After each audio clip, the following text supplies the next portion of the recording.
ideals that are rooted in Scripture. They're eternal values and ideals.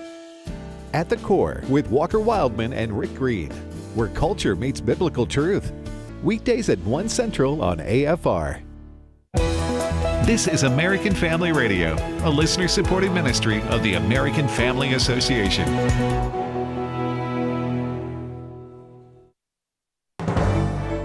American Family News, I'm Rusty Pugh. The Supreme Court will decide whether President Trump's executive order blocking birthright citizenship is constitutional. Mike Emanuel has more. The case involves whether the Trump administration can restrict birthright citizenship. The 9 justices will hear arguments about an executive order the president signed on his first day back in office, seeking to deny federal benefits such as passports to children born in the U.S. to illegal immigrants. The order was blocked by several judges who ruled that the 14th Amendment guarantees citizenship to almost everyone born in the U.S. Now it heads to the High Court. The president posting on Truth Social, quote, "Birthright citizenship has to do with the babies of slaves, not Chinese billionaires who have 56 kids, all of whom become American citizens." Constitutional law attorney Mark Smith on the president attending the Supreme Court arguments. It's a great idea. Look, he is the party, and if you're a party, you're totally entitled to go to court and observe the proceedings. So I think President Trump should attend today. He is the party here. He is the one that created this lawsuit, and thank God he did. It was his executive order that finally got this issue of birthright citizenship before the court, because as you know, Todd, the reality was up until now, there was nobody had standing to challenge this absurdity of basically anyone that comes to the United States and has a kid, they become an automatic American citizen. Legal analysts are talking about the Childs decision at the U.S. Supreme Court yesterday, taking the muzzle off of Christian counselors and allowing them to help clients with unwanted same-sex attraction. Brad Dacus of Pacific Justice Institute says it's significant that there was only one dissent. With an 8-1 decision, it's a slam dunk. It's a very raw decision where the rights of individuals who are Christians who want to provide faith-based Christian counseling is protected and cannot be banished by the likes of the state of Colorado. It's going to be applicable to all 50 states, immediately truncating laws like the one in Colorado. It's a big victory for freedom for all Americans. When it comes to public schools today, many people find something to be missing. If you ask Dr. Frank Turek of Cross-Examined, that missing component is logic. Turek spoke last night at the University of Mississippi. We don't teach logic in public school anymore. If we did, things would be a lot better. Instead of teaching kids what to think or how to think, we're teaching them what to feel. And that can be dangerous because if you follow your feelings without reason or without moral restraint, you're going to wind up in a very dark place. Turek's message at Ole Miss was called, "I don't have enough faith to be an atheist." It's available for free on YouTube. A strong military and a strong economy are good for the United States, but we also need strong families.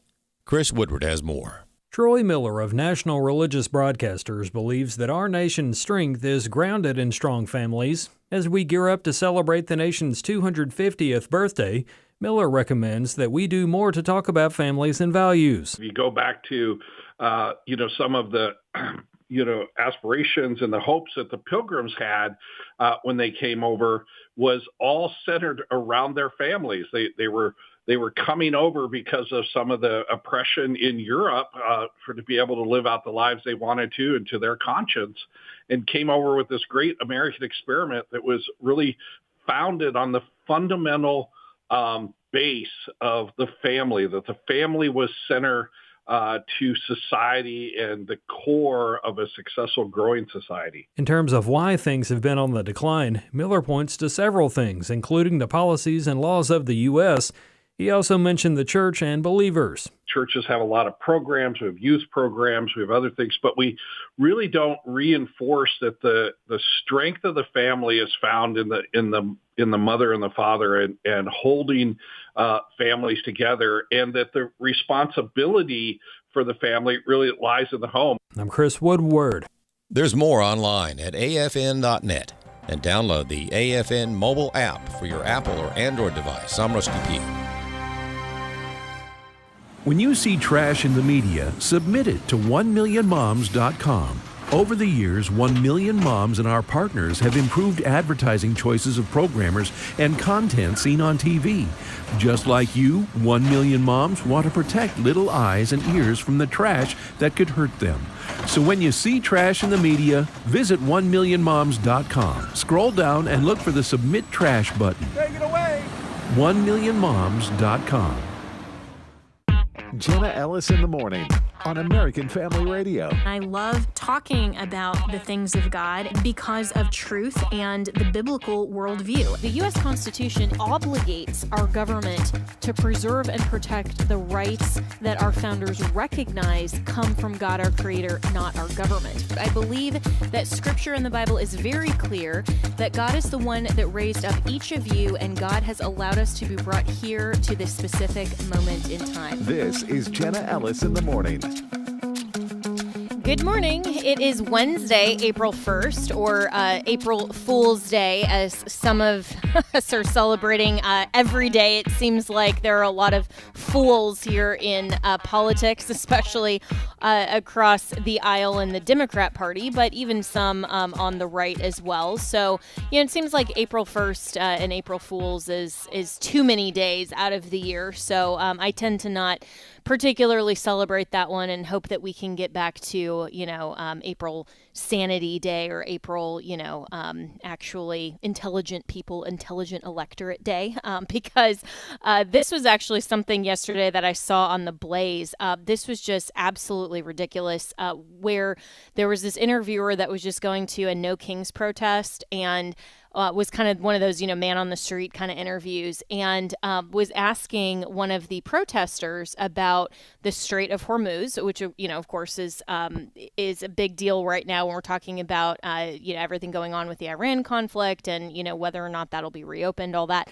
Well, of course, when he's asking about the Straits of Hormuz, then he said, well, what about the gays of Hormuz? And of course, it's totally a joke, but this protester takes it seriously. Listen to this. This is cut one. Isn't it a little bit homophobic that we're so focused on the Straits of Hormuz and not the gays of Hormuz? Yes, I agree. Yes, for sure. Why do you think they're willing to leave the gays of Hormuz behind? I think it's just historically, gays have always been very discriminated against, which is wrong on so many levels. Even in war. Yeah, even in war. It just takes more reform in government, obviously, and then also educating society. I just feel like if we're going to go in there, we can't leave the gay people behind. I don't think we should go in there at all, but if we're going to, the gays of Hormuz, we could turn it into Fire Island. For sure. So happy April Fools, everybody, because that was definitely an April Fool. We need to educate society. Yes, start with you. Start with educating yourself. But turning to actual news. So this coming from NBC, border czar Tom Homan says that ICE might not leave airports once TSA officers are paid. So Tom Homan says that ICE agents would remain at their posts until airports can resume regular operations. So this is still impacting a lot of airports across the country. I don't know. I mean, when I flew across the country to Spokane, Washington last weekend, I didn't really experience any of, the delays or anything that people have been reporting, but, some other people have. And the fact that Congress is not really doing anything about this, and especially the Republicans, and now Lindsey Graham has been spotted and photographed in line with a bubble wand at Disney World while all of this is going on. I mean, of all things. Now, of course, I'm a big Disney World fan. You all know that. I love Disney World. My family loves it. But, not at the expense of actually doing your job. And it's just such blatant mockery of the American people and what we're going through when Congress takes a 2-week recess and doesn't care to actually do their job. Whatever happened to the SAVE Act, by the way. And, they're not getting anything done. And Trump is left to sign an executive order directing the Department of Homeland Security to actually pay TSA so that everybody can get through TSA in order to get to their flights for, Easter weekend and business and, all kinds of regular things. And it just seems like nobody on either side of the aisle actually cares to do the business of governing. And that really seems to be the problem. They're more concerned about optics and their own power, their own positioning, and their own vacations, apparently, than anything else. But let's welcome in Orrin McIntyre, who is a host at The Blaze. And Orrin, I'm just getting really tired of this. I mean, it seems like the leadership of Congress should be telling everybody, you need to stay in your seat, and we're not leaving for this 2-week recess until we actually get some things done. Yeah, I mean, that's obviously true. The Republican Congress has been a disaster, just like it was last time Trump was in office. It's impossible to get anything done. It's impossible to get anything codified into law. So anything that Trump does through executive order won't be around once he's gone and will be easily challenged by judges. The Congress is entirely aware of this, and they're putting everything off anyway for a couple of reasons. One is they hate Trump, and they don't want Trump around, and they don't want Trump to be effective, and they want him to be a lame duck and to not be able to hand MAGA off to J.D. Vance. That is the whole plan, to return the neocons, the Con Inc. back into power. But also because ultimately our ruling class has become decadent. These people don't care. I mean, you look at Lindsey Graham wandering around, as a childless 70-year-old in Disney, while the SAVE Act is unpassed, while people can't travel in the United States because we can't get the business of the country done. He doesn't worry. He doesn't think he's going to lose his position. He thinks he becomes confident that he just is impossible for him to get unseated, no matter how bad he is at his job, between calling for war and not getting anything else done. That's all he lives his life to do, and yet somehow he just cannot get unseated in South Carolina. And so you have a real breakdown in civic trust, that at any point our Congress will do anything, especially if it's Republican, for the good of the American people. Yeah, and it just seems like this loop keeps replaying over and over and over again, where it's like we finally get a significant win, and the Trump mandate of 2024, and Trump wins by a landslide, and the trifecta happens, and everybody thinks like this is going to finally be when the Republicans decide to govern, and everybody is super excited for 5 minutes. And or 5 months maybe, and then they kind of lapse into this, maybe things aren't getting done, and then they get really frustrated, and then the next election comes about, and then we do the same things. We don't unseat people like Lindsey Graham. We don't choose better people in the primaries. It's like we just continue to do the same thing over and over, and just hope that the Republicans will somehow get it together and decide one day to wake up and govern. I mean, it's literally the definition of insanity, that you do the same thing over and over again expecting different results.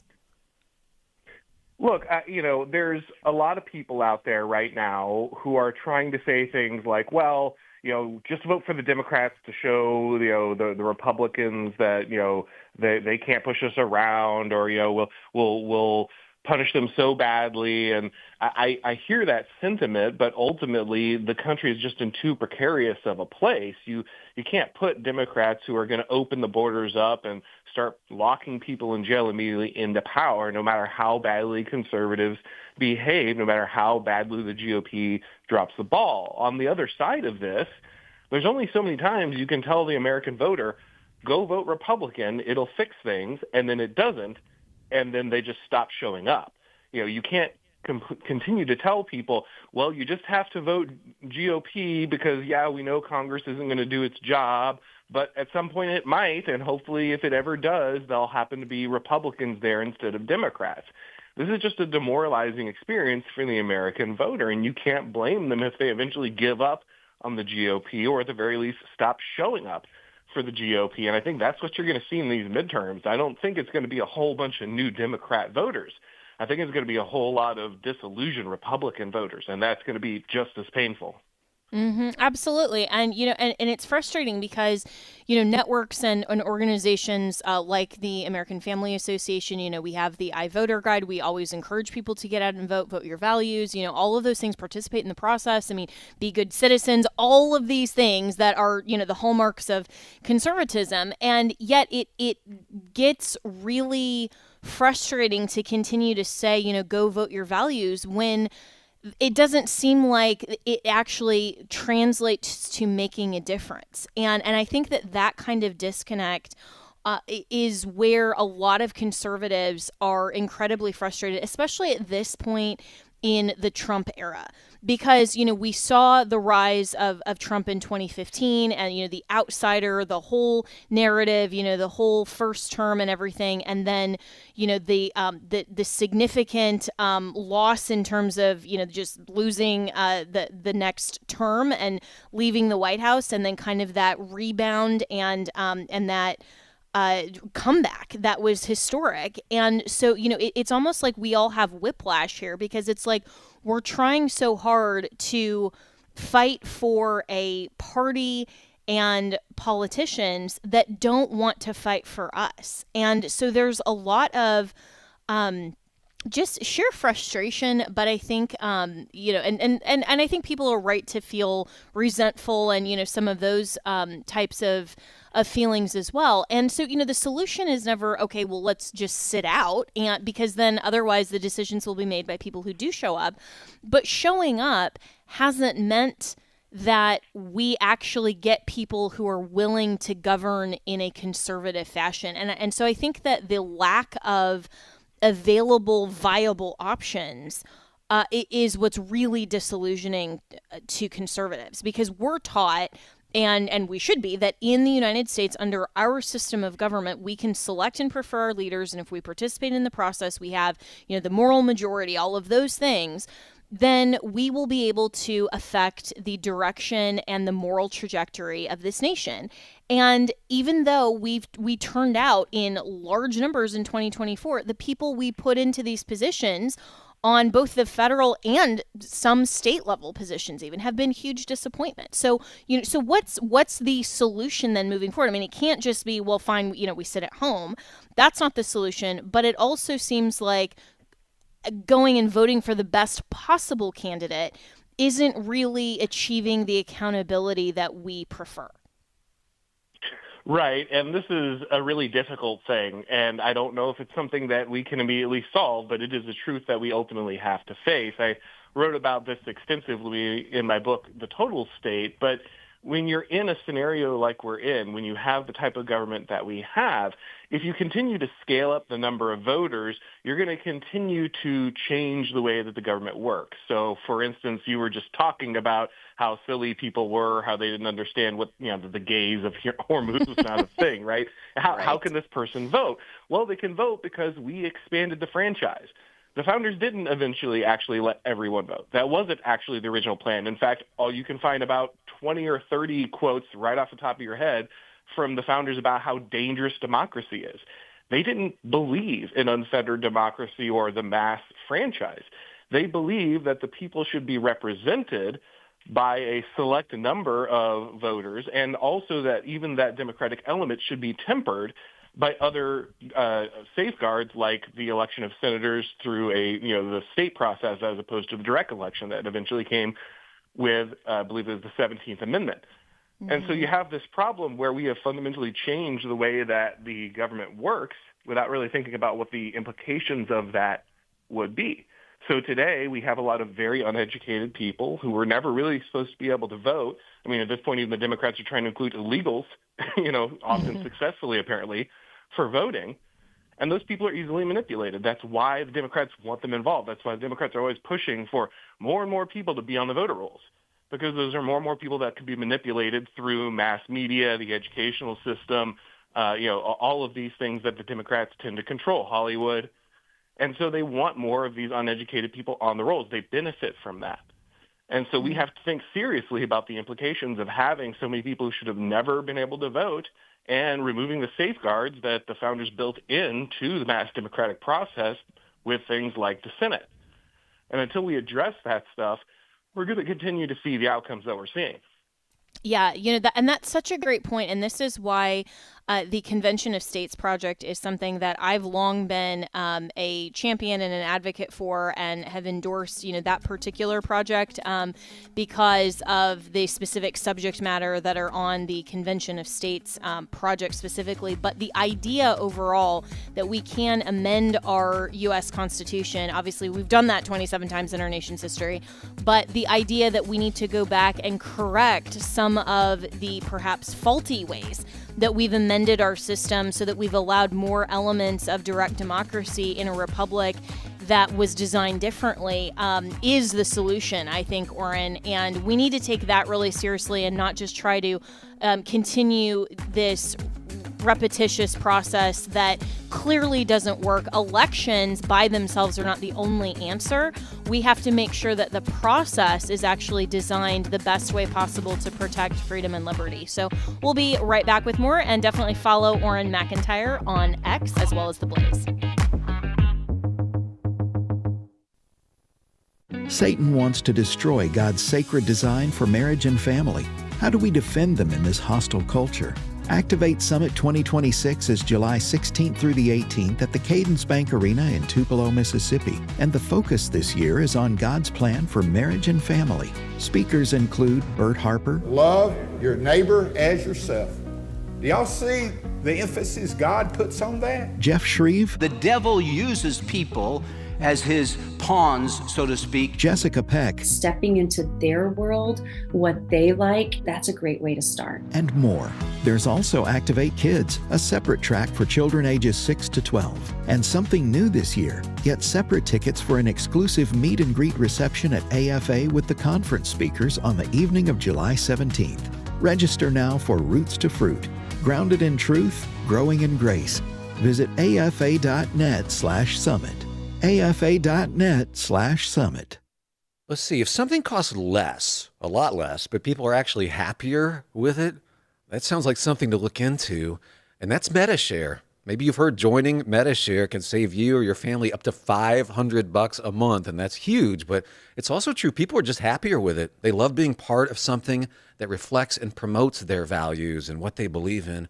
MediShare works, too. It's been around for 30 years now, and members have shared more than $7 billion of each other's bills. People love having telehealth and a huge nationwide PPO network. So, yeah, really, you can save a ton and like it better. Imagine being happy with how you're taking care of your health care, whether you're self-employed or part of the gig economy, or you just want a plan that you're happy with. Here you go. You can call right now and get a price within 2 minutes. A very, very smart use of 2 minutes. Here's the number you need. It's 833-44-BIBLE. That's 833-44-BIBLE. 833-44-BIBLE.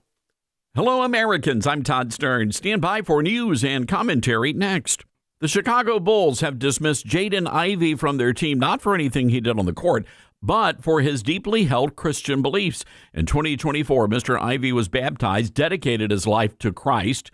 The other day, he posted a message on social media criticizing the NBA for forcing players to participate in gay pride events. In response, the Bulls fired Mr. Ivey, said his conduct was detrimental to the team. For years, the left told us the LGBT movement was just about letting people live their lives, but it never was really about that. It was about forcing people to comply, shoving an agenda down their throats. And now we live in a society where there is a price to pay for Christians who refuse to pledge allegiance to the rainbow flag. Just ask Jaden Ivey. Finally, my new book is available to pre-order. It's called The Golden Age, How Trump Saved America. You can pre-order today online at your favorite bookstore. Welcome back to Jenna Ellis in the Morning on American Family Radio. Welcome back. And the frustration over the lack of governance is actually not just being felt by those of us on the political right, but even some reasonable Democrats, and yes, there are still some of those out there, a few, but there are, and even some of the reasonable Democrats are frustrated with the trajectory of their party as well. And I was talking to my good friend Robin Byro last night, who's a Democrat strategist, and invited him on this morning, and we were talking last night just about how, really in D.C. and politics in general, it seems like it is a uniparty, even more so in 2026 than, at any other time, I think, over the duration of kind of the Trump era, where the establishment GOP that really kind of includes, Trump now, he's the establishment of the GOP, and, how that actually all plays out after he's no longer on the ticket and sort of post his era remains to be seen. But overall, the people that he's endorsing, like the Lindsey Grahams of the world, right? And whether he endorses John Cornyn is going to be very interesting to see indeed. But, his endorsements are basically all of the people who aren't governing on our side. And then on the Democrat side, they don't have really anybody that's standing up for anything reasonable. I mean, to go against the SAVE Act, to hold the government shutdown last November over, wanting to support illegal immigrants and, to have open borders and, all of these things that clearly just popularly the American people are against, that doesn't seem to be like a winning message for them. And then having, Kamala Harris as like their potential number one candidate for 2028, that doesn't really bode well. And so let's welcome in Robin Biro. And, we were talking last night, Robin, about, maybe we just need to kind of like, get rid of both sides and like recreate an actually, a genuinely American party that can figure out how to govern. And I would love that. And I would get rid of both sides in a heartbeat. Okay. It sounds like we've got a ticket. Ellis Biro, let's do it. Let's do it, yeah. The unity ticket. All right, there we go. Yeah, the unity ticket, yeah. Oh, my gosh. But seriously, and what you said about the uniparty is so right. And what's driving that is that, I'm sure you've seen this, too, on your side of the political aisle. There will be a candidate who aligns with you so well, you think, and so ideologically great, and they're a man or woman of the people. And then they get in office and they cling to that power and something changes them. And that's where the uniparty thing steps in. And, it's a great argument for term limits because power corrupts, as we've seen with Jim Clyburn on my side of the ticket, who just at 85 years old filed for re-election when he said that he wouldn't. And Lindsey Graham, you mentioned Lindsey Graham.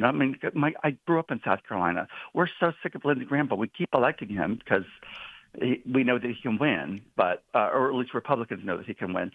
But, oh, my gosh, these guys have got to give it up. Give someone else a chance. Yeah.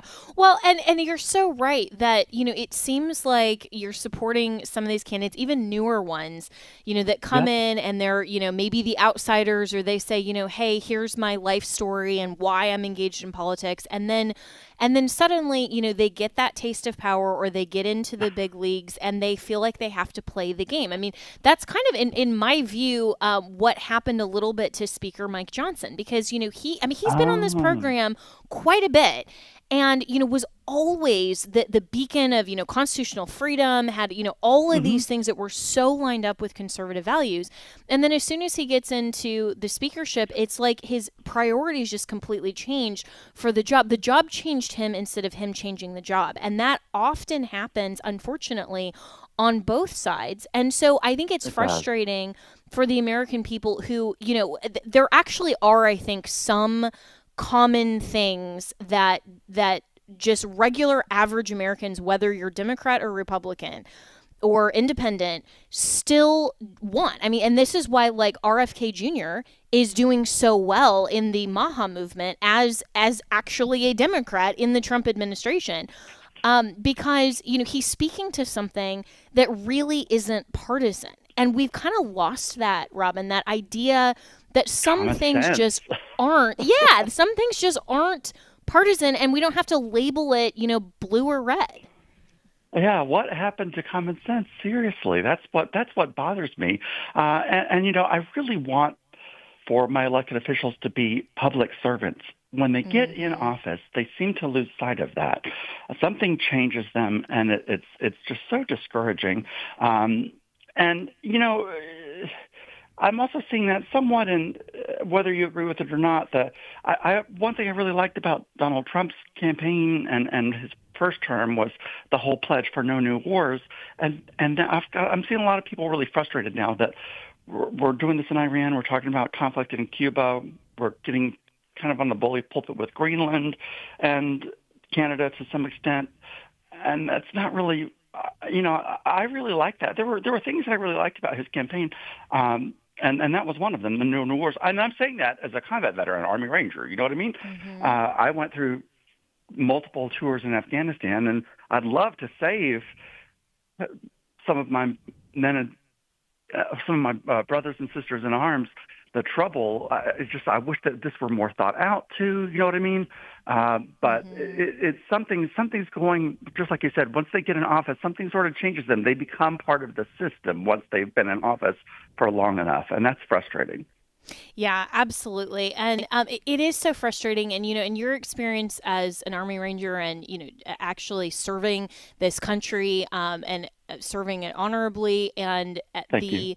And I appreciate your service so much. And, you have a life in Georgia and a family and, all of these things that are common to the American experience that everyone, regardless of whether you're Democrat or Republican, there are certain things that people want and genuinely should expect from the American experience. And when politicians are not willing to govern to, make life actually better so that we can pursue the American dream and to pursue freedom and liberty and, religious freedom. I mean, all of these things that are part and parcel to our system of government. It is so frustrating to see their priorities on power and partisan optics instead of actually putting the legitimate view of government and actually governing first. And so, so then the question, of course, becomes, okay, we saw a slight glimmer of a potential in the 2024 election when RFK Jr. was initially running as an independent, and he actually had a ton of momentum. And we thought potentially there might be an actual third-party challenger that would get enough of the disaffected from both sides, because that's obviously been the problem. The math is the problem.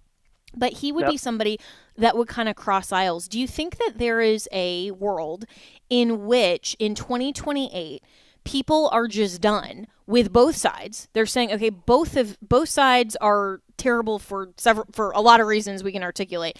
Let's try something new and actually go with an independent candidate who comes in totally fresh and not beholden to either the RNC or the DNC, because that, I think, is the bigger problem, these private organizations. What drives it all, of course, is money. So I would be curious, usually once we get closer, I start looking at the actual dollars and cents that the RNC has and the DNC. I would think that fundraising has got to be down right now for the DNC, because just like you said in the lead to your segment here, we're lacking a message. We're lacking any kind of cohesive message. On my side of the aisle, the Democratic Party is just become orange man bad, and we're not offering any other alternatives other than Trump is bad, and that's just not going to work. That can't, and he won't be president forever. So what will our message be when he's not president? It can't be just that we're still griping about Donald Trump. And then on the Republican side, it's the party of the aggrieved. It seems to be, and that's not aspirational. People want to elect someone because it's for good reasons. It drives them to aspire to be something better. They don't want to hear just the aggrieved party of complaining all the time. We want aspirational politics. We want something that's going to make our lives better, that makes our children's lives better. And that's what's been missing really from both sides of the party. I would love it, Jenna, if some viable third party would come up with a better, more motivating message. That's what's been missing. So I hope that the seeds seem to have been sown. It's up to he above. Make it happen. Let's give us something that can motivate us and gives us something to look forward to. Yeah, and I'm speaking with Robin Byro, who's a Democrat strategist, and we actually, agree on the problems with both sides of the uniparty here. But Yes, oh my you know, gosh. and I totally agree with what you said too. That the Democrats' message can't just be, well, Trump bad, and on the flip side, the Republicans can't just be, well, Kamala's a disaster. It's like I'm so tired of the personalities, and it's like we're electing a prom king or queen, or the branding and the image and all of this stuff. It's like I would love to go back to a time where we all could just not pay attention to the people in politics because they were so effective at their job. We didn't have to. We didn't have to look at the headlines and say, oh, am I going to have a 4-hour wait at the airport today because of whatever Lindsey Graham is doing with his bubble wand at Disney World? I mean, I would love to not have to care about that, right? So, I mean, I would love to have a candidate who actually was talking about policy instead of his or her own persona. And that seems to be the problem, is that we only have politicians anymore. We don't have statesmen. That is absolutely correct. And the cult of personality has become this thing in recent years that and I would argue, honestly, and I'm saying this as Obama's former campaign director, it started with him. And, what happened to the movements? What happened to our principles? There's absolutely a uniparty. I think at this point there's no denying that because power corrupts. And I'm so tired of seeing it. It happens time and time again. Even and on the Democratic side, I would say even with people like Fetterman, or Kirsten Sinema, we elected somebody that aligned with our principles, but once they got in there, they became somebody. They morphed into someone that was completely opposite of who they represented themselves to be. And I'm sure that happens on the right as well. And I've got to say, as a son of South Carolina, it's funny to me that you brought up Lindsey Graham, because that was a hilarious moment. But, it happens, and these people can make fools of themselves, and that we still somehow reelect them. It is wild to me. It is just totally wild how out of everybody in South Carolina, that's literally, the best. But it is. It's because he has the machine behind him. And, that's the same thing just here like in Florida. Jim Clyburn. Yeah, exactly. And like here in Florida, Byron Donalds has the Trump machine. And is he the best, most principled candidate? Absolutely not, in my opinion. But he's the front runner and has the most money. And, people, even I was talking to a couple of reporters last week that were like, oh, well, he's on Fox News all the time. I thought he was great. I'm like, oh my gosh, no, like that's not what makes a good candidate, is just because you can go on media and get a lot of media hits. You and I know that from our Fox News circuit days. Yes, exactly. And you have so to be able to govern. And so it's so frustrating, though, to see that cycle continue to repeat itself. And in just the last few minutes I have with you in this segment, Robin, I wanted to ask you as well, though, about 2 Senate seats that the GOP is targeting that are held by Democrats. Right here, yes, in Georgia. So talk to us about that race. It's tricky. So John Ossoff's race is unique. I'm speaking. I just hosted him for a party at my home last weekend, Saturday. The interesting thing with his race in these last few minutes is that he did vote for the Lake and Riley Act. And that was much to the chagrin of the Democratic Party. So he was basically here to answer to that. I was grateful that he voted for that. But, obviously my friends on the left were horrified at that. But I think he's underwater. The polling doesn't look so great. And the GOP is right to target some of these seats. I think they're going to be safe with the Senate seats this year. I still think that the GOP ultimately will retain majority control of the Senate. The House is less certain. But it's interesting to see my party, some of the members like John Ossoff, trying to recolor themselves as more moderate. But I want to just look at them and say, MAGA's never going to vote for you. You may vote for the Lake and Riley Act, but they'll never vote for you. It's not going to work. So it's an interesting... Do you think that he voted for that out of political pressure, or because, the obvious thing is that was the right vote to cast? Again, that shouldn't have been partisan. So was this kind of a moment of sanity for him, or was it more political calculated, do you think? So he got a lot of support of the Hispanic community here, and they were really up in arms. I sit on a couple of boards of directors, and that was the big problem after that. But I think he was going with his gut, and honestly, I respect that. He made some votes that are that do reach across the aisle. It's just that in these times that we're in right now, people aren't really going to be looking at your voting record. It seems like they really just look to see if there's an R or a D beside your name. Yeah, see, and isn't that the problem? Is that instead of actually looking at the voting record and then allowing people, regardless of whether they're Republican, Democrat, or Independent, to actually vote for whoever is the best candidate who's going to govern the best and who actually votes the values that you hold, people just look for the R and the D, and that's keeping the uniparty active, and that's totally the problem. But Robin, Byra, really appreciate you dropping by. Good to know that there are still, a few sane Democrats left, but we'll be right back with more.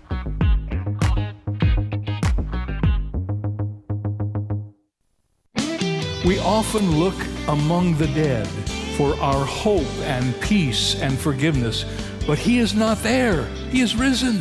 We focus on all that is wrong in our world, and we need to look among the living for our risen Savior. Join Dr. David Jeremiah for a special Easter message next time on Turning Point.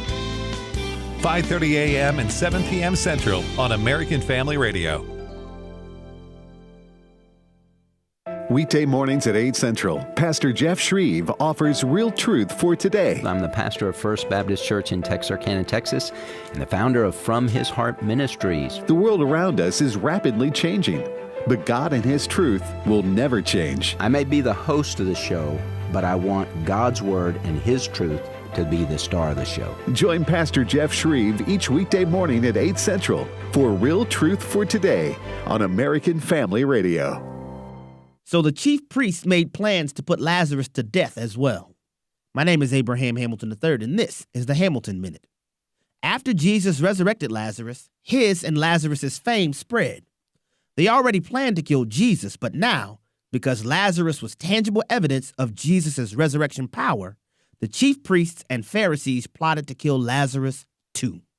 They never worried about Lazarus before, but now, because he is a walking billboard of Christ's power, they want him dead too. This, brothers and sisters, is why many come against you. It isn't personal, but satanic forces can't stand your representation of God's power to transform lives. That's why we rejoice when we're slandered for his name's sake. Christ's power is on display.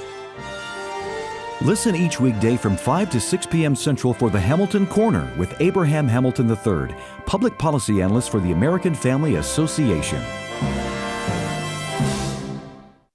This is Abraham Hamilton III with AFR, and we're sending Bibles. Here's Michael with Bible League International. Abraham, here's a very important update on the effort between AFR and Bible League to bless 4,000 waiting believers this Easter all around the world who have been denied God's Word, and that includes a senior saint in Tanzania. The area where she was at, she had never seen a printed Bible study or even a Bible until she was in retirement age and received her very first Bible as a result of the generosity of donors. What an incredible gift to her, to that village. Bibleist believers all over the world are yearning to read the precious resurrection story. Listen, if you love your Bible, if God has used His Word to grow you, give that privilege to others. This Easter, AFR and Bible League want to bless 4,000 waiting believers. You've done it for 1,000, 3,000 to go. So at $5 a Bible, $100 since 20. Will you call 800-YES-WORD? 800-YES-WORD. That's 800-YES-WORD. Or give it sendbiblesnow.org. That's sendbiblesnow.org.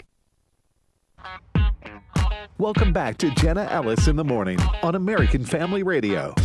Welcome back. Well, in some good news, Colorado and the laboratory of the most progressive leftist satanic laws imaginable has put up another L in their column, thankfully, courtesy of an 8-1 decision from the U.S. Supreme Court yesterday. It should have been a 9-0, but of course, Justice Jackson was the lone insane, crazy person who suggested in her dissent that there is no right to practice medicine which is not subordinate to the police power of the states, which is a little bit scary there. But this is, of course, talking about Childs v. Salazar, which is the case that concerned a Christian counselor and whether or not Christians in the state of Colorado can actually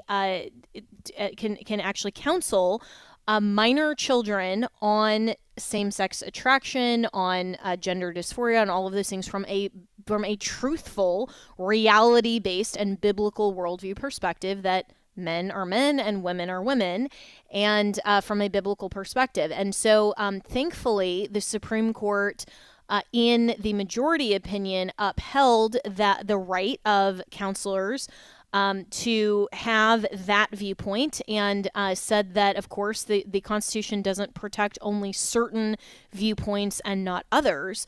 But the fact that this case even had to be argued, and the fact that Colorado is consistently and persistently over the last decade trying intentionally to create and manufacture these laws that are so outrageous and get them passed through the U.S. Supreme Court is really concerning as an overall trajectory. So let's welcome in Mike Donnelly, who is an attorney and is also a professor, and has taught constitutional law to undergrads, and has done a lot of work on a lot of different things in the area of constitutional law and also international law. And Mike, I know that when you were with the Homeschool Legal Defense Association, Colorado was one of the states that you covered, and you and I spoke frequently then when I was still living in Colorado about all the insanity there. But, this is a good thing that Colorado lost, but I'm not sure that it's going to deter them from just trying again to continue these outrageous, unconstitutional, and frankly, satanic laws. Well, Jenna, it's great to be with you. Good morning, everyone. What a wonderful time it is to celebrate the birth and resurrection, death and resurrection of our Savior. And this Amen. is a great recognition of biblical truth, right, that you're talking about. Let's just talk about what the case is and what it isn't. Okay, so what the Supreme Court did here in an 8-1 decision, which is great. I was expecting it to be 6-3 because we talked about this some months ago after oral arguments. Kagan and Sotomayor,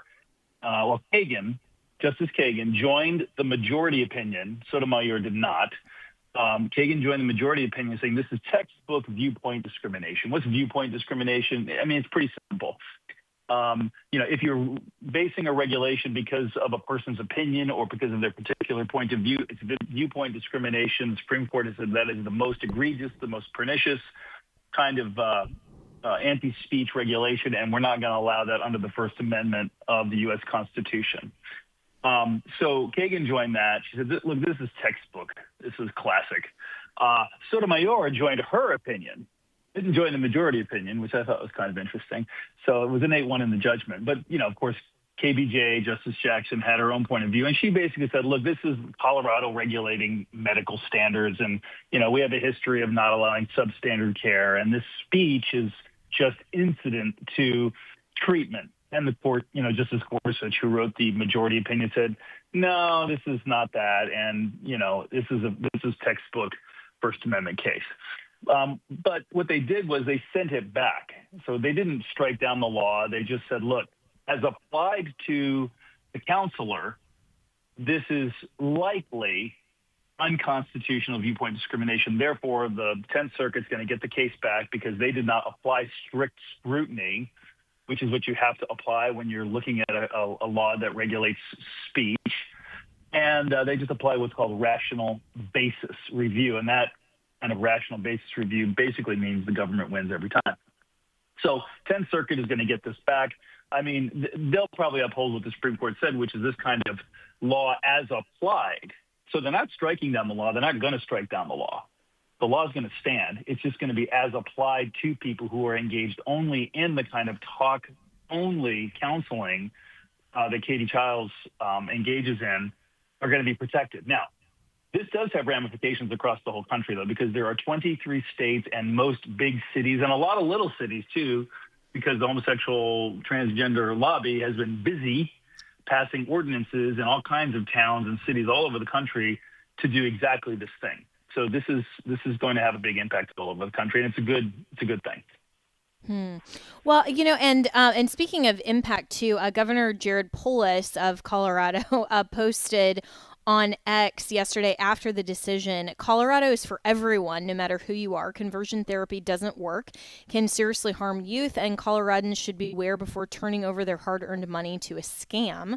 Imagine calling Christian counseling a scam. But he said, I didn't see that. and he said, I am evaluating the U.S. Supreme Court ruling and working to figure out how to better protect LGBTQ youth and free speech in Colorado. We are fighting for everyone's right to be who you are in our Colorado for all. And I posted back and I said, okay, so Colorado's for everyone, including Christian counselors? I mean, yeah, exactly. That's the right question. Right. And so, this is so frustrating that, the governor has his own viewpoint. And he's literally going against the entire point of this case by trying to force his viewpoint on everyone else.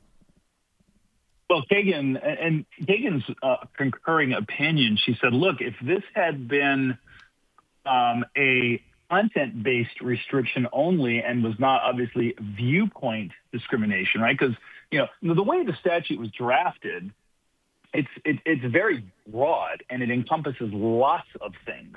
Okay. And it was fatal to the statute that it says, look, it's okay if you affirm a person who's going through a gender transition, but it's not okay to try to change someone's gender.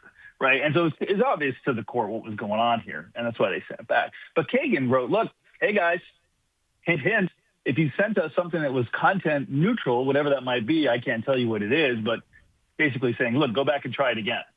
To your point about Colorado and other states that are engaging this kind of insanity, the battle's not over. This was definitely a win for the truth and for free speech, and we'll see where it goes from here. This is the beginning, not the end. And I found it interesting that Justice Gorsuch also cited to a very old case, Buck v. Bell, sort of poking at this idea of, well, we have to go with what the medical community says. Back then in the 1920s and 30s, we sterilized people who were disabled. I mean, we literally did that, and the Supreme Court upheld that practice in Buck v. Bell, later overturned, right? So this idea that we have to go along with what the quote-unquote medical professionals say is not going to cut it with this Supreme Court, fortunately. And, you can also look at the Scarametti case in Tennessee where the court said, look, in the same area, Tennessee said, we're not going to allow sex change operations on minors. The court said, yes, we're going to uphold that. So there's a battle going on, and I'm not sure if we're coming to the end of it. I think we're still in the middle of it. Oh, I totally agree with you. And, thankfully, we still have a majority of the Supreme Court that is willing to to hold against some of these absolutely insane laws, because if the balance of the court were different, I mean, imagine how many things Colorado would be successful at pushing through, and that would impact the whole country. So thankfully we have that. You're absolutely right. I mean, I thought this would be a 6-3. I was shocked to see that it was an 8-1. Some are calling, of course, for Justice Jackson to be impeached. I mean, I think she was not qualified to begin with, and if the House was doing its job, it would hold her accountable. But, that's obviously never going to happen. But in terms of the kind of the future landscape, you say we're right in the middle of it, and I agree with that. Are there, to your knowledge, are there test cases further forthcoming, whether from Colorado or some other state, on some of these similarly outrageous kinds of laws? Well, we've had a number of victories recently. I talked about Scarametti. The court has been in moving in a direction saying, look, guys, we're going to look at this stuff, and we're not just going to uphold, the left's preferred statutory implementation of SOGI, sexual orientation and gender identity laws. We have Mahmoud recently saying that you can't hide a gender transition from parents. And so there's a lot of cases here that the court has pronounced. And I think what we need to do as a country is we need to go back to the state legislatures, and we need to go back and say, look, not okay. We need to repeal these laws, or we need to challenge them more. And I'm not aware of any new ones that are percolating through the system. There may be some. I didn't check. I'm not aware of any. But speaking of Colorado, Jenna, our good friend, former Senator Kevin Lundberg, who you know well, is on the board of an organization called Protect Kids Colorado. And they have successfully gotten 3 ballot initiatives, number 108, 109, and 110, that are going to be officially on the November 26th ballot. And these are laws that would protect children, protecting children from sex trafficking, protecting children from irreversible sex change procedures, and protecting girls' single-sex sports and locker rooms. So they got enough signatures. They had to get hundreds of thousands of signatures. And I think the people in Colorado are waking up to what's going on. You know, I'm not sure we like this. And so we'll see what happens. I think Kevin is hopeful that this is going to result in some political change. I think people may be surprised at what happens in Colorado. I hope we'll be pleasantly surprised. There's an open governor's race there. And, you know, the left has had a dominant majority in the legislature for years. You know, when I joined HSLDA, Colorado was my state, and we were always fighting stuff. And I watched Colorado go from moderate to far left. You know, the pendulum swings. So hopefully we've reached the far end. And we're going to start swinging back. That is really encouraging. And, you know, that's props to Kevin Lundberg and his organization for doing that. And that is a great way to bypass a terrible legislature that is unwilling to do basic things like protect girls in women's sports and, you know, some of those other things that you mentioned. And so for the ballot initiatives, how likely do they think it is that those may pass with the threshold requisite amount in Colorado on this November ballot? Well, I mean, if you talk to Kevin's always optimistic, right? He's a fighter, yes. And he'll never stop fighting. He's an incredible guy. We love that about him. Yes, yeah, he's a great statesman. I mean, he's optimistic. They got the signatures. There's a lot of energy, and I guess the question is who's going to come out. You know, who's going to come out and vote? That's ultimately what it's about. And when we talked about this, and I wasn't sure I was going to mention it. We don't have a lot of time to really get into this, but you know, when we talk about the laboratory of Colorado being the laboratory for Satan, you're referring to the United States, 50 states being the laboratories of democracy, right? And, you know, I just have to get in my little point about, look, yes, it's an 8-1 decision. We like the outcome, but do we really want 9 Supreme Court justices telling us what we can and can't say? Is that what it means to be in the United States of America, a constitutional republic where the states are supposed to be the ones making these decisions? What if, 10 years down the road, we have a different composition of the U.S. Supreme Court that holds to the contrary and overturns it? I mean, this is why we can't just rest on a Supreme Court oligarchy. Absolutely. Yeah, precisely. And sometimes we're going to lose. Yeah. And, and in this case, it's a win, but I just have to I have to just challenge anybody listening, right? So, look, we can be happy about the outcome and agree with the outcome, but there's a structural deficit. There's a structural issue here. The Supreme Court is pronouncing a rule for all 330 million people in this country. Are we happy about that? I think we really need to be thinking about that. And sometimes there are going to be cases like this where states have to be allowed to get it wrong and people can leave, or they have to fight for their viewpoint and take back the legislature. And I think we have to be more comfortable with that. Or some of these ballot initiatives as well. Right. And, I think that's an absolutely fair and great point. And in just probably the last minute we have here as well, this is also where the Convention of States project, we were talking about that earlier in the show, this is really important to correct some of these process and procedural deficits. 100%. I'm a huge fan of the Convention of States. I mean, my target list is the 16th and 17th Amendment. An income tax was never part of the founders' plan, and having the senators be popularly elected was stupid. Yes. Why are people in the 1913 did that? I really don't know. I probably should find out more, but I'm sure they thought they were doing something right.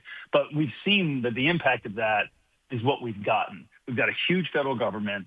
We've got senators that don't actually represent the states, and the constitutional design as it was intended has been broken down, and we've got to work on that. So I support the Convention of States 100%. Yeah, same. I do as well. And, when we're talking about the frustrations that we have, even in the midst of, some of these wins, which is great, but the frustrations overall that conservatives have with government, I mean, these are some of the long-term things, not just the next election, or the infighting, or the party, or the whatever. These are some of the long-term things that we can really strive for. And if we would all raise our voices and our time and talents and get involved, these are outcomes that we actually could achieve, and that would be great. So Mike Donnelly, really appreciate it. Follow him on X at Donnelly Speaks. And as always, you can reach me and my team, Jenna at afr.net.